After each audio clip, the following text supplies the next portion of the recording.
Assalamualaikum warahmatullahi wabarakatuh. Alhamdulillahi wa kafa. Wa sallallahu wa sallama ala sayyidina Muhammadin Mustafa wa ala alihi wa sahbihi ahlu sidqi wal wafa amma ba'du. Baik, kita lanjutkan kuliah kita pada kesempatan kali ini dan materi kali ini kita akan membahas tentang sumber dan dalil hukum Islam. Yang mana hal ini penting ya untuk bagi mahasiswa hukum, terutama hukum Islam, mengetahui sumber dan dalil dalam hukum Islam. Mana yang patut dijadikan sumber dan mana yang patut dijadikan dalil. Nah, kita akan bahas baik antara yang disepakati ataupun yang tidak disepakati. Tapi dalam materi kali ini saya akan menyampaikan yang disepakati saja. Oke? Mari kita lanjutkan kuliah kita pada kesempatan kali ini.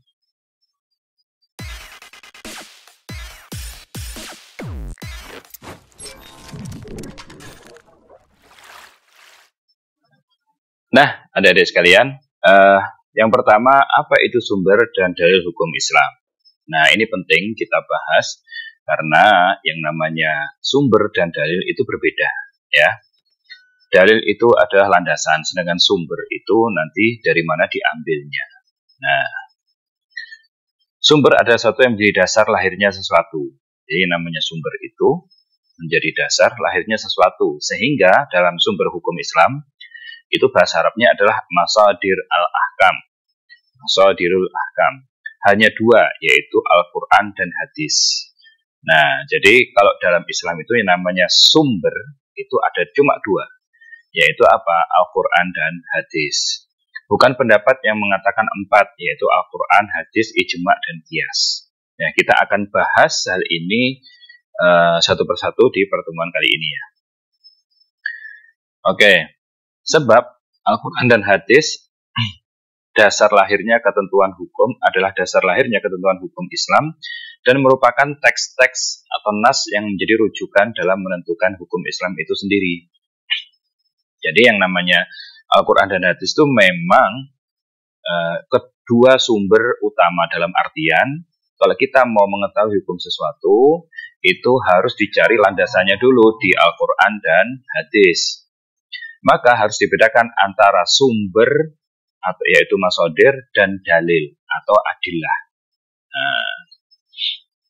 Nah, dalil adalah sesuatu yang memberi petunjuk dan mengantarkan orang untuk menemukan sesuatu.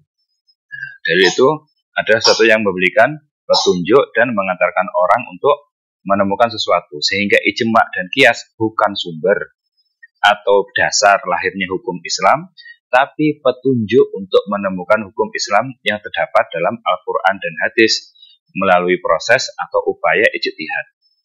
Nah, jadi intinya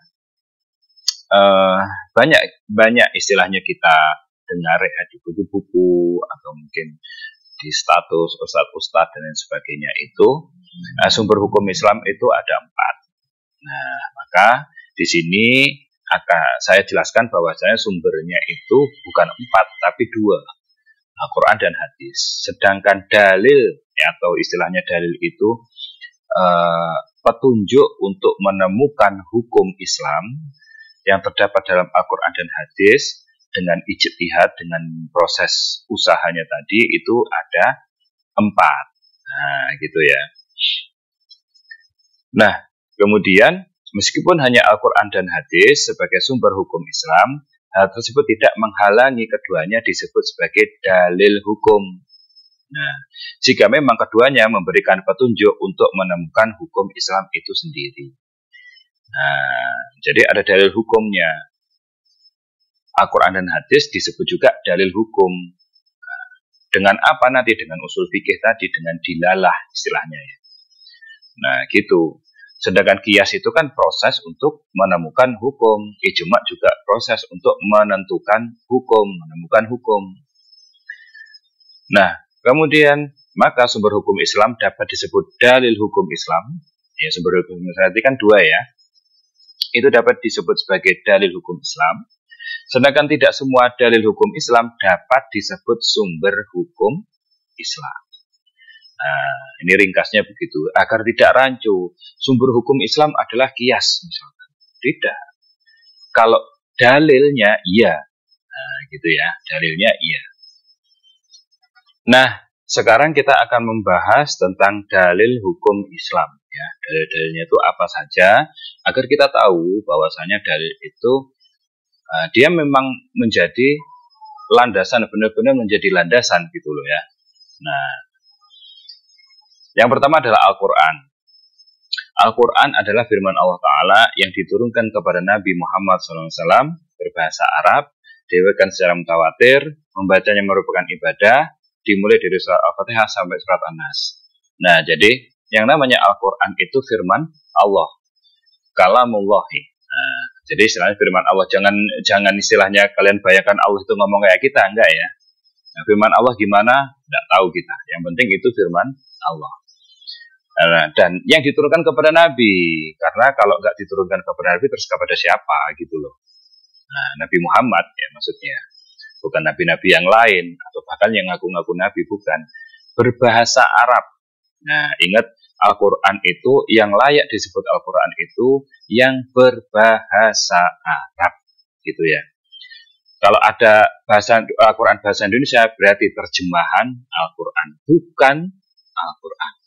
Kalau ada yang berbahasa Inggris berarti terjemahan bahasa Inggris, terjemahan berbahasa Inggris, bukan terjemahan Al-Quran, bukan Al-Quran itu sendiri. Nah, gitu ya. Diriwayatkan secara mutawatir, membacanya ibadah, maksudnya ibadah itu mendapatkan pahala. Kalian kalau membaca Al-Quran itu berpahala, yang berbahasa Arab ya.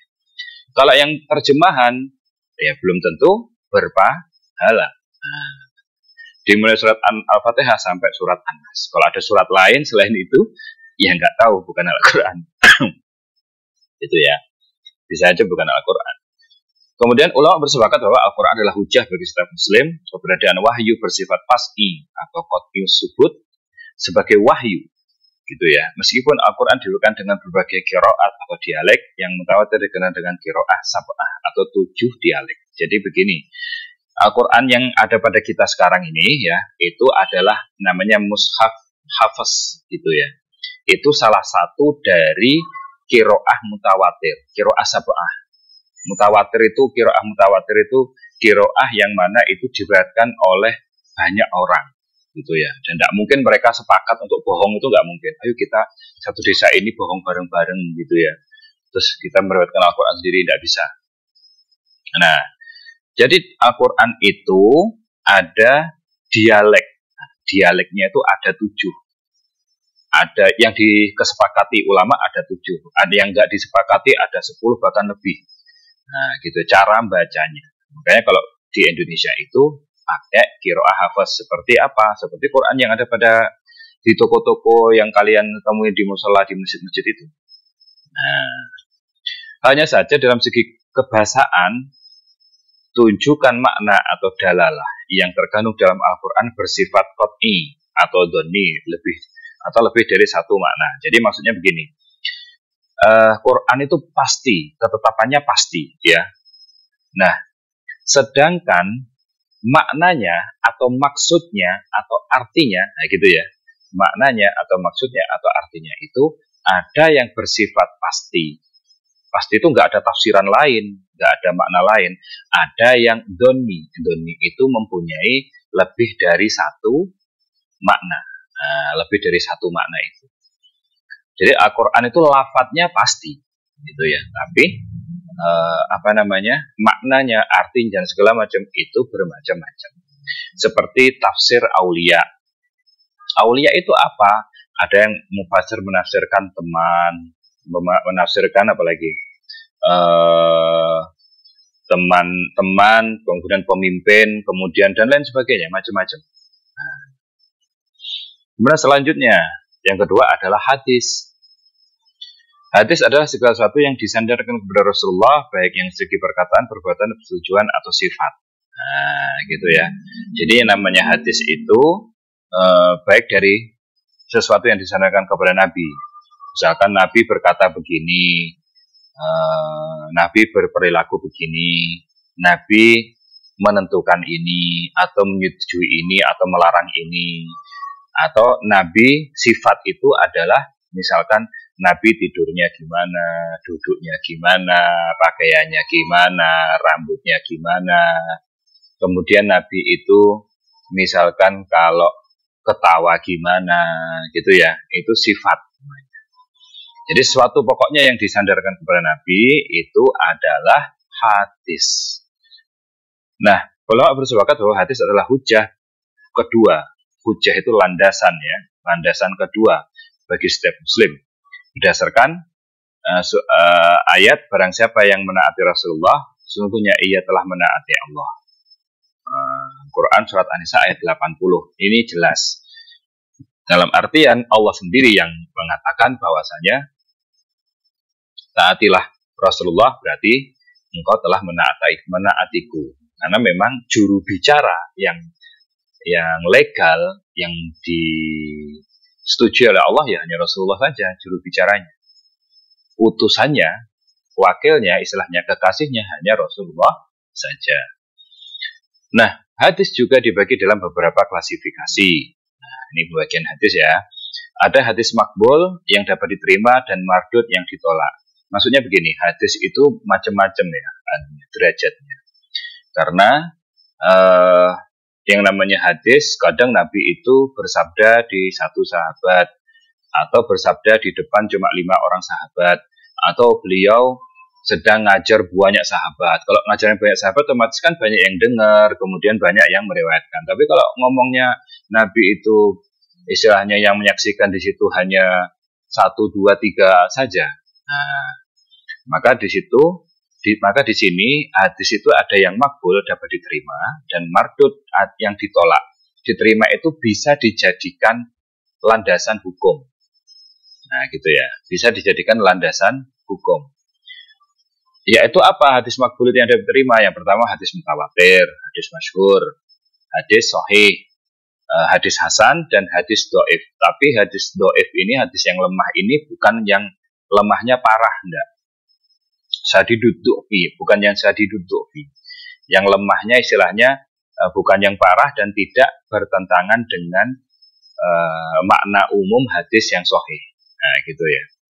Dan mardud yang ditolak itu ya hadis dhaif, hadis lemah ya, yang lemahnya itu lemahnya parah, dalam artian itu parah itu ya lafadznya aneh, kemudian jalur perawinya itu juga ini nggak jelas, hilang-hilang ini siapa, nggak diketahui, yang ini nggak diketahui gitu.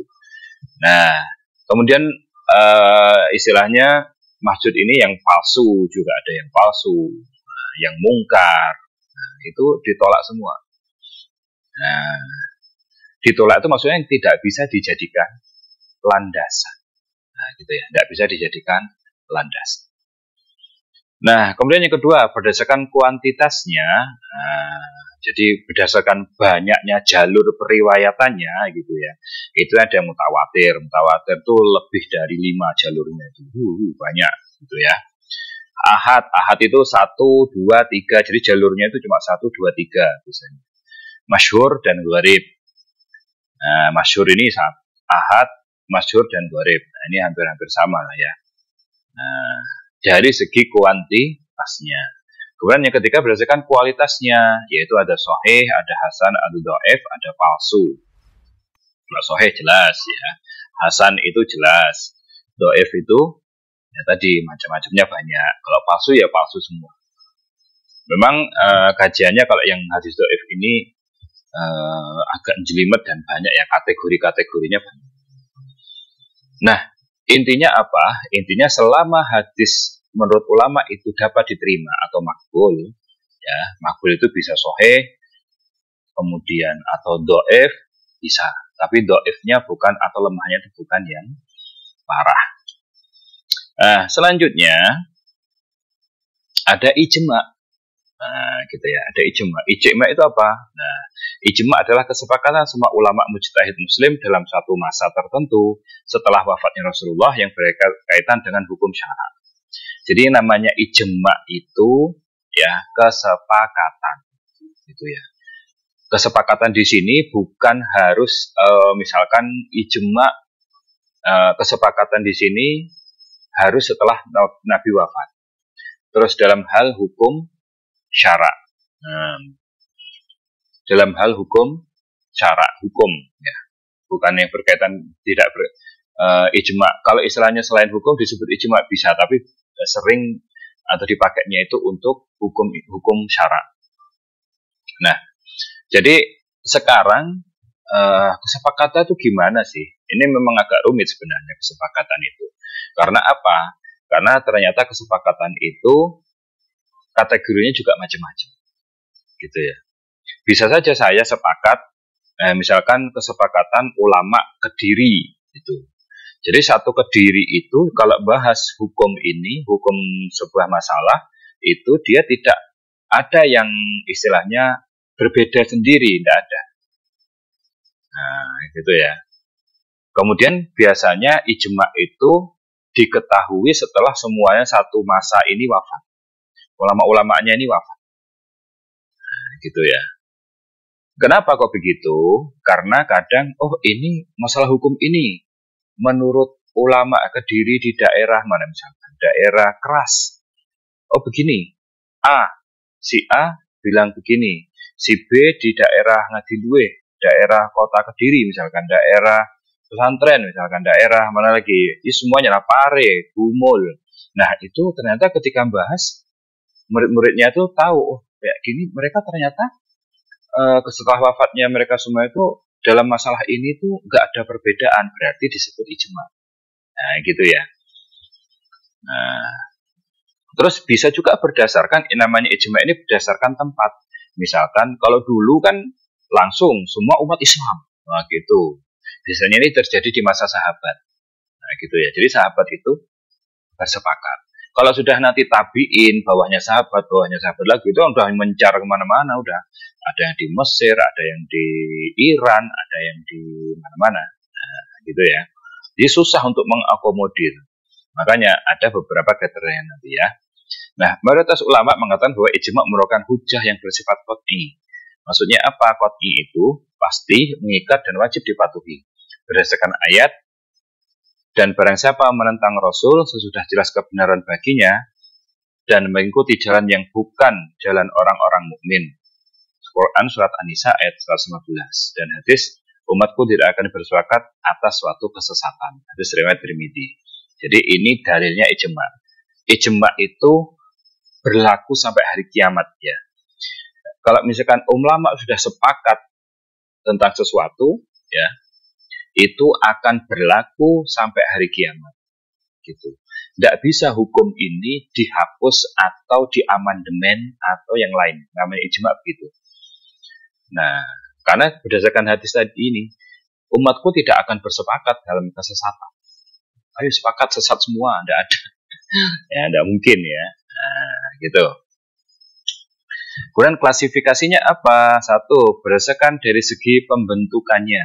Nah, ada ijma shoreh dan ijma sukuti. Ijma shoreh itu misalkan semuanya mengatakan, oh iya, dalam hukum ini misalkan boleh.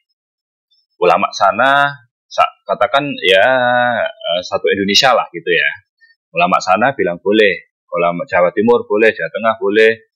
Oke, dan mereka ngomong-ngomong gitu loh, kami membolehkan ini atau kami membiarkan orang begini. Nah, itu sama. Oh, berarti itu namanya ijma shoreh, jelas dia mengungkapkan. Ada juga ijma sukuti. Sukuti itu tidak komentar dia tahu tapi tidak komentar. Nah, katakan misalkan saya terus ulama satu Indonesia gitu kan, terus kemudian ada dari ABCD ini, dia ketika ditanya hukumnya sesuatu dia diem aja. Nah, karena ulama yang lain sudah menjawab itu dan sudah orang tahu banyak. Nah, gitu ya, namanya ijma sukuti. Nah, yang kedua berdasarkan macamnya. Nah, ini macamnya banyak ya. Ada ijma ahlu Madinah. Jadi yang bersepakat itu ulama khusus di Madinah. Kota Madinah, kota Nabi ya. Ada ijma ahlu Haromen. Ahlu Haromen itu haram yang disebut Haromen itu kan kota Mekah dan Madinah. Jadi ulama kota Mekah dan kota Madinah bersepakat. gitu. Kemudian ijma ahlu Misrain. Nah, ahlu Misrain itu kota Basrah dan kota Kufah. Basrah itu di Syria kalau sekarang ya. Kufah itu di Irak. Nah, dulu itu kota terkenal itu ya. Kemudian ijma khalifatain. Ada ijma, klasifikasi ijma modelnya itu khalifatain. Khalifatain itu yaitu Khalifah Abu Bakar dan Umar. Nah, Khalifah Abu Bakar dan Khalifah Umar. Kemudian ijma khulafa ur-rasyidin. Nah, ijma khulafa ur-rasyidin itu ada Sayyidina Abu Bakar, Umar, Utsman dan Ali radhiyallahu anhum ajmain. Nah, ini apa namanya? Namanya khulafa ur-rasyidin, 4 ini ya. 4 ini bersepakat pada sebuah hukum misalkan. Kemudian ijma al-itrah. Itrah itu istilahnya ahlul bait Nabi. Ahlul bait Nabi istilahnya ya keturunan dari cucu-cucu Nabi. Cucu Nabi banyak ya. Cucu Nabi itu ada Hasan, ada Husain, kemudian ada dari Zainab, kemudian juga itu yang masih hidup itu. Kalau yang lain meninggal semua. Ya. Itu cucu dari Nabi. Sedangkan itrah atau ahlul bait itu ulama berbeda-beda pendapat. Dalam artian siapa ini ahlul bait atau itrah ini siapa? Kalau menurut Imam Syafi'i itu Bani Hashim dan Bani Muthalib. Nah, Bani Hashim yaitu Nabi Muhammad bin Abdullah bin Abdul Muthalib bin Hashim, kan gitu. Nah, Nabi Muhammad bin Abdullah bin Abdul Muthalib bin Hashim. Hashim ini punya saudara yang namanya Muthalib. Nah, gitu. Nah, kenapa kok Imam Syafi'i berpendapat seperti itu? Karena dulu yang menolong Nabi ketika Nabi diboikot di Mekah ya, sampai kelaparan, sampai ganjil perutnya dengan batu, kemudian ditali pakai sorban, pakai kain, itu ya Bani Muthalib ini. Ya, yang lain, yang Bani Naufal sama Abdus Syams, saudaranya Hashim itu Naufal sama Abdus Syams, anak-anaknya dan cucunya itu nggak mau bantu. Nah, dan lainnya, gitu ya. Oke, selanjutnya ada namanya kias. Nah, ini istilahnya cara menggali hukum yang disepakati. Jadi cara menggali hukum itu ada Al-Quran, hadis dengan cara usul fikih ya, dengan tata kebahasaan caranya. Nah, kemudian ada ijma, kemudian sekarang ada kias. Apa itu kias? Kias adalah menyamakan hukum sesuatu dengan hukum sesuatu yang lain karena adanya kesamaan ilah atau sebab. Hukum tersebut menurut mujtahid yang menyamakan hukumnya. Jadi di Al-Quran misalkan, ini contohnya, menyamakan narkoba dengan khamr. Nah, kita dilarang innamal khamru wal maisiru wal ansabu wa aslamu rijsun min amali syaitan. Nah, bahwasanya khamr najis. Nah, gitu ya.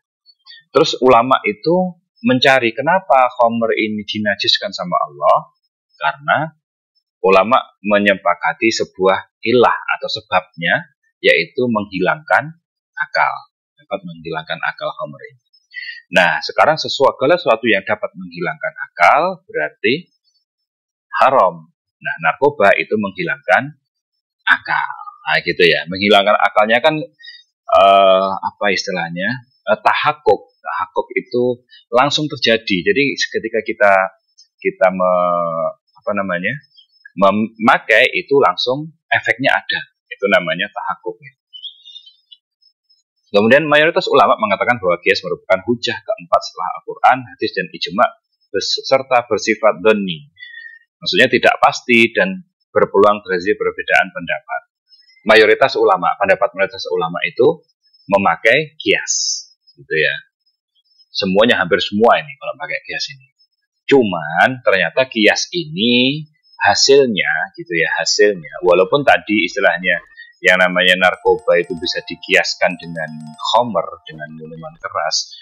Nah, tapi di sini tetap yang namanya qiyas itu bersifat dhanni. Dhanni itu bisa aja terjadi perbedaan. Nah, narkobanya yang gimana? Ternyata jenisnya banyak gitu ya. Kalau sekarang alkohol, misalkan alkohol ini gimana? Apakah alkohol ini memabukkan? Iya, memabukkan. Terus medis gimana? Misalkan begitu. Nah, itu kan jadi perbedaan pendapat, ukurannya, takarannya gitu. Nah, unsur-unsur kias ini yang harus diketahui ya. Yang pertama, al-asl. Asal itu dasar atau pokok, yaitu sesuatu yang telah ditentukan hukumnya dalam Al-Quran dan hadis. Kayak tadi, innamal khamru. Nah, jelas ayatnya. Innamal khamru. Bahwa khamr itu rijsun min amali syaitan. Najis dan termasuk perbuatan setan. Nah, jadi di Al-Quran itu ada, memang ada gitu loh. Nah, kemudian yang kedua, al-far'u cabang, yaitu masalah hendak disamakan hukumnya yang tidak ada ketentuan Quran dan hadis yang menetapkan hukumnya. Misalkan apa tadi? Narkobanya. Nah, misalkan gitu ya. Nah, kemudian yang ketiga, hukum asal atau hukum asal itu hukum yang terdapat pada masalah dan ketentuan hukumnya ditetapkan oleh Al-Quran dan hadis. Nah, hukum asal tadi ya tadi, khamr tadi, al-khamru rijsun min amali syaitan. Nah, hukumnya apa? Dari ayat itu, oh, khamr haram. Nah, ilah sebab yaitu sifat yang nyata dan berlaku setiap suatu peristiwa terjadi serta sejalan dengan tujuan penetapan hukum dari suatu peristiwa hukum. Jadi ilah itu sebab yang sama-sama ada pada dua benda ini. Nah, ketika sama-sama ada di dua perkara ini, maka bisa disamakan hukumnya, gitu ya. Hukumnya bisa disamakan. Nah, sedangkan dalil hukum yang tidak disepakati yaitu istihsan, yaitu menilai baik sesuatu, masalih mursalah, penetapan hukum berdasarkan kemaslahatan, uruf, sesuatu yang jadi kebiasaan manusia, istishab, berlakunya sebuah hukum selama belum ada yang mengubahnya, qaul sahabi, pendapat seorang atau beberapa sahabat, syar'u man qablana, syarat Nabi sebelum Nabi Muhammad, sadul ad-dari'ah, atau menutupi jalan atau mencegah sebelum terjadi. Jadi ini adalah dalil-dalil hukum, istilah dalil untuk menggali hukum yang tidak disepakati. Dan ini penjelasannya ya panjang ya istilahnya, bisa dilihat, ditonton di materi saya tentang usul fikih 2. Ya, silakan cari di playlist ada namanya usul fikih 2. Di situ saya terangkan tentang apa itu istihsan, masalih mursalah, kemudian istishab, qaul sahabi dan sebagainya beserta contoh-contohnya. Oke, terima kasih adik-adik sekalian. Semoga bermanfaat dan silakan tulis di kolom komentar apabila ada yang kurang pas dari saya. Assalamualaikum warahmatullahi wabarakatuh.